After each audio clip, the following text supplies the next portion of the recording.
బయట దొరికే egg fried rice పొడి పొడిగా ఉంటుంది కదండి, అది మన ఇంట్లో ఎలా ట్రై చేయాలో నేనైతే చూపించేస్తాను. ఒక కడాయిలో ఆయిల్ వేసుకొని ఆయిల్ వేడెక్కిన తర్వాత మనం 4 ఎగ్స్ని ఇలా పగలు కొట్టేసుకొని వాటిని అయితే చక్కగా అయితే ఫ్రై చేసుకోవాలి.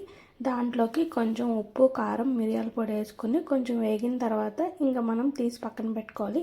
ఇప్పుడు అదే కడాయిలో కొంచెం ఆయిల్ వేసుకొని ఉల్లిపాయలు, ఎల్లుల్లిపాయ, పచ్చిమిర్చి, కరివేపాకు వేసుకుని వేయించుకున్నాక అల్లం వెల్లుల్లి పేస్ట్ వేసుకోవాలి.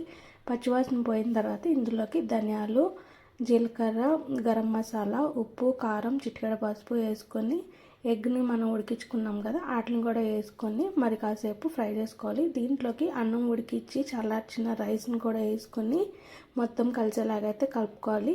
దీంట్లో chilli, green chilli, soya sauce వేసుకొని మొత్తం కలిసేలా కలుపుకొని కొత్తిమీర వేసుకొని దించుకోవటమే. ఇంకా బౌల్లోకి వేడివేడిగా సర్వ్ చేసుకుని తింటే సూపర్ టేస్ట్ ఉంటుంది. ట్రై చేసి ఎలా ఉందో చెప్పండి.